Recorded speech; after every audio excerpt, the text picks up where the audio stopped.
या देवी शक्तिरूपेण संस्थिता नमस्तस्यै नमस्तस्यै नमस्तस्यै नमो नमः।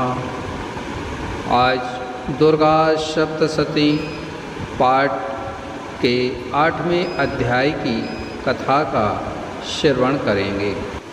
माँ दुर्गा का ध्यान करते हुए मैं अणिमा आदि सिद्धिमयी किरणों से सुशोभित भवानी का ध्यान करता हूँ। उनके शरीर का रंग लाल है, नेत्रों में करुणा लहरा रही है तथा हाथों में पाश, अंकुश और बाण और धनुष शोभा पाते हैं।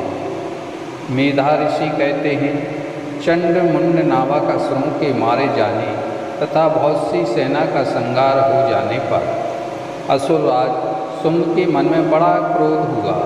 उसने दैत्यों की पूरी सेना को युद्ध के लिए कूच करने की आज्ञा दी।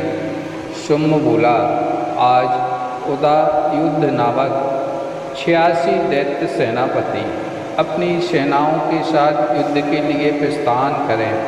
कंबू नाम वाले दैत्यों के 84 सेना नायक अपनी वाहिनी से घिरे हुए यात्रा करें। 50 कोटि वीर्य कुल के और 100 ध्रुम कुल के असुर सेनापति मेरी आज्ञा से सेना सहित कूच करें। कालक, दोहरक, मौर्य और काल के असुर भी युद्ध के लिए तैयार हों। मेरी आज्ञा से तुरंत प्रस्थान करें। भयानक शासन करने वाला असुरराज शुंभ इस प्रकार आज्ञा दे सहस्त्रों बड़ी बड़ी सेनाओं के साथ युद्ध के लिए चला। उसकी अत्यंत भयंकर सेना को आते देख चंडिका ने अपने धनुष की टंकार से पृथ्वी और आकाश के बीच का भाग गुंजायमान कर दिया।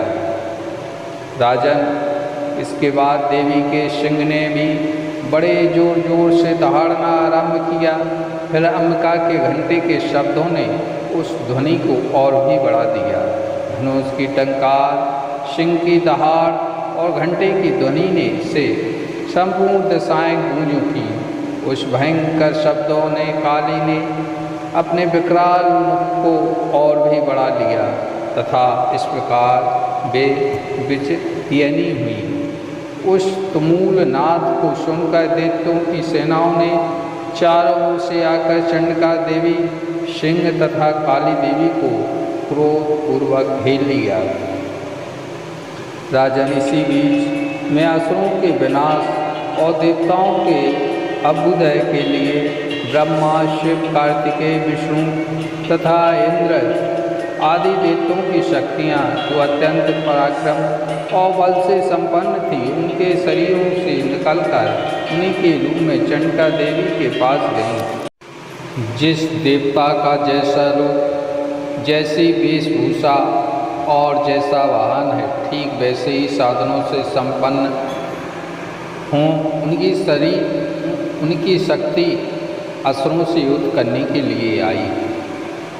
सबसे पहले हंसयुक्त विमान पर बैठी हुई अक्षसूत और कमंडल से सुशोभित ब्रह्मा जी की शक्ति उपस्थित हुई, जिसे ब्राह्मणी कहते हैं। महादेव की शक्ति वृषभ पर आरूढ़ हो, हाथों में त्रिशूल धारण किए, महानाग का कंकड़ पहने, मस्तक में चंद्ररेखा से विभूषित हों वहाँ आ पहुँची। कार्तिकेय जी की शक्ति रूपा जगदम्बिका उन्हीं का रूप धारण किए श्रेष्ठ मयूर पर आरूढ़ हों, हाथ में शक्ति लिए दैत्यों से युद्ध करने के लिए आई। इस प्रकार भगवान विष्णु की शक्ति गरुड़ पर विराजमान हों, शंख, चक्र, गदा, धनुष तथा खड़ग हाथ में लिए वहाँ आई। अनुपम 12 का रूप धारण करने वाले श्री हरि की जो शक्ति है, वह भी 12 शरीर धारण करके वहाँ उपस्थित हुई। नरसिंह की शक्ति भी नृसिंह के समान शरीर धारण करके वहाँ आई। उनकी गर्दन के बालों के झटके से आकाश के तारे बिखर पड़ते थे। इसी प्रकार इंद्र की शक्ति वज्र हाथ में लिए गजराज ऐरावत पर बैठकर आई। उसके बीच सहस्त्र नेत्र थे, इंद्र का जैसा रूप है वैसा ही उसका भी था। इसके बाद उन देव शक्तियों से घिरे हुए महादेव जी ने चंडिका से कहा, मेरी प्रसन्नता के लिए तुम शीघ्र ही इन असुरों का संहार करो। तुम देवी के शरीर से अत्यंत भयानक और परम उग्र चंडिका शक्ति प्रकट हुई, जो सैकड़ों गीदड़ियों की भांति आवाज़ करने लगी थी। उस अपराजिता देवी ने धूमिल जटा वाले महादेव जी से कहा, भगवान आप शुम्भ निशुम्भ के पास दूत बनकर जाइए और उन अत्यंत गर्वीले दानव शुम्भ निशुम्भ दोनों से कहिए, साथ ही उनके अतिरिक्त भी जो दानव युद्ध के लिए वहाँ उपस्थित हों उनको भी यह संदेश दीजिए, दैत्यों यदि तुम जीवित रहना चाहते हो तो पाताल को लौट जाओ, इंद्र को त्रिलोकी का राज्य मिल जाए और देवता यज्ञ भाग का उपभोग करें। यदि बल के घमंड में आकर तुम युद्ध की अभिलाषा रखते हो तो आओ, मेरी शिवाएं तुम्हारे कच्चे मांस से तृप्त हों। चूँकि उस देवी ने भगवान शिव को दूत के कार्य में नियुक्त किया था, इसलिए वह शिवदूती के नाम से संसार में प्रसिद्ध हुई। वे दैत्य भी भगवान शिव के मुँह से देवी के वचन सुनकर क्रोध में भर गए और जहाँ कात्यायनी विराजमान थी उस ओर बढ़े। इसके बाद वे दैत्य पहले ही देवी के ऊपर बाण शक्ति सृष्टि आदि अस्त्रों की वृष्टि करने लगे। तब देवी ने भी खेल खेल में ही धनुष की टंकार की, उससे छोड़े हुए बड़े बड़े बाणों द्वारा दैत्यों के चलाए हुए बाण शूल शक्ति फर्शों को काट डाला। फिर काली उनके आगे होकर शत्रुओं को शूल के प्रहार से विदीर्ण करने लगी। खड्ग से उनका कछुआ निकालते हुई रणभूमि बचने करने लगी। ब्राह्मणी भी जिस जिस ओर दौड़ती उस ओर अपना कमंडल का जल छिड़क कर शस्त्रों को और पराक्रमों को नष्ट कर देती थी। महेश्वरी ने त्रिशूल से, तब वैष्णी ने चक्र से और अत्यंत क्रोध में भरी हुई कुमार कार्तिकेय की शक्ति से दैत्यों का संहार आरंभ किया। इंद्र शक्ति के वज्र प्रहार से विदीर्ण हों सैकड़ों दानव रथ की धारा बहाते हुए पृथ्वी पर सो गए। बाराही शक्ति ने कितनों को अपनी तूतन की मार से नष्ट किया, दाढ़ों के अग्रभाग से कितने की छाती छेड़ डाली तथा कितने ही दैत्य चक्र की चोट से विदीर्ण होकर गिर पड़े। नारसिंह भी दूसरे महादैत्यों को अपने नखों से विदीर्ण करके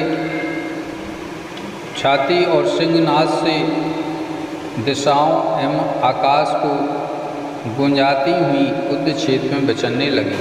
कितने ही असुर शिवदूती के प्रचंड अट्टहास से भयभीत हो पृथ्वी पर गिर पड़े और गिरने का उन्हें शिवदूती ने अपना ग्रास बना लिया। इस प्रकार क्रोध में भरे हुए मातृगणों को नाना प्रकार के उपायों से बड़े बड़े असुरों का मर्दन करते देख दैत्य सैनिक भाग खड़े हुए। मात्र गणों से पीड़ित दैत्यों को युद्ध से भागते देख रक्तबीज नामक महादैत्य क्रोध में भरकर युद्ध करने के लिए आया। उसके शरीर से जब रक्त की बूंद पृथ्वी पर गई थी तब उसी के समान शक्तिशाली एक दूसरा महादैत्य पृथ्वी पर पैदा हो जाता। महाअसुर रक्तबीज हाथ में गदा लेकर इंद्र शक्ति के साथ युद्ध करने लगा। तब इंद्री ने अपने वज्र से रक्तबीज को मारा। वज्र से घायल होने पर उसके शरीर से बहुत रक्त बहने लगा। उससे उसी के समान रूप और पराक्रम वाले योद्धा उत्पन्न होने लगे। उसके शरीर से रक्त की जितनी बूंदें गिरी उतने ही पुरुष उत्पन्न हो गए। वे रक्त बीज के समान वीरवान, बलवान और पराक्रमी थे। वे रक्त से उत्पन्न होने वाले पुरुष भी भयंकर अस्त्र शस्त्रों का प्रहार करते हुए वहाँ मात्र गणों के साथ घोर युद्ध करने लगे। पुनः वज्र के प्रहार से जब उसका मस्तक घायल हुआ तब रक्त बहने लगा। उसके हजारों पुरुष उत्पन्न हुए। वैष्णी ने युद्ध में रक्तबीज पर चक्र का प्रहार किया। इंद्री ने उस दैत्य सेनापति को गदा से चोट पहुँचाई। वैष्णी के चक्र से घायल होने पर उसके शरीर से जो रक्त बहा उससे जो उसी के बराबर आकार वाले सहस्रों महादैत्य प्रकट हुए। उनके द्वारा संपूर्ण जगत व्याप्त हो गया। कौमारी ने शक्ति से, बाराई ने खड्ग से और महेश्वरी ने त्रिशूल से महादैत्य रक्तबीज को घायल किया।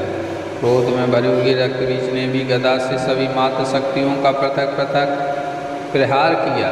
शक्ति और शूल आदि से अनेक बार घायल होने पर जो उसके शरीर से रक्त की धारा धरती पर गिरी, उससे भी निश्चयी सैकड़ों असुर उत्पन्न हुए। इस प्रकार उस महादैत्य के रक्त से प्रकट हुए असुरों द्वारा संपूर्ण जगत व्याप्त हो गया। इससे उन देवताओं को बड़ी चिंता हुई। देवताओं को उदास देख चंडिका ने काली से शीघ्रता पूर्वक कहा, चामुंडे तुम अपना मुख और भी फैलाओ तथा मेरे शस्त्र पास से गिरने वाले रक्त बिंदुओं और उनसे उत्पन्न होने वाले महादैत्यों को तुम अपने इस उतावले मुख से खा जाओ। इस प्रकार रक्त से उत्पन्न होने वाले महादैत्यों का भक्षण करती हुई तुम रण में विचरती रहो। ऐसा करने से उस दैत्य का सारा रक्त क्षीण हो जाने पर वह स्वयं ही नष्ट हो जाएगा और भयंकर दैत्यों को जब तुम खा जाओगे तब दूर से नए दैत्य उत्पन्न नहीं हो सकेंगे। काली से यूँ कहकर चंडिका देवी ने शूल से रक्तबीज को मारा और काली ने अपने मुख में उसका रक्त ले लिया। तब उसने वहाँ चंडिका पर गदा से प्रहार किया, किंतु उस गदापात ने देवी को तनिक भी वेदना नहीं पहुँचाई। रक्तबीज के घायल शरीर से बहुत सा रक्त गिरा, किंतु ज्यों ही वह गिरा त्यों ही चामुंडा ने उसे अपने मुख में ले लिया। रक्त गिरने से काली के मुख में जो महादैत्य पैदा हुए उन्हें भी वह चट कर गई और उसके रक्तबीज का रक्त भी पी लिया। इसके बाद देवी ने रक्तबीज को, जिसका रक्त चामुंडा ने पी लिया था, वज्र बाण खड्ग आदि सृष्टि आदि से मार डाला। राजन इस प्रकार शास्त्रों के समुदाय से आहत और रक्तहीन हुआ महादैत्य रक्तबीज पृथ्वी पर गिर पड़ा। नरेश्वर इससे देवताओं को अनुपम हर्ष की प्राप्ति हुई और मात्र गण उन असुरों के रक्तपान के मत से उद्धत्सा होकर नृत्य करने लगे। बोलिए दुर्गे मैया की जय, शंकर पार्वती मैया की जय।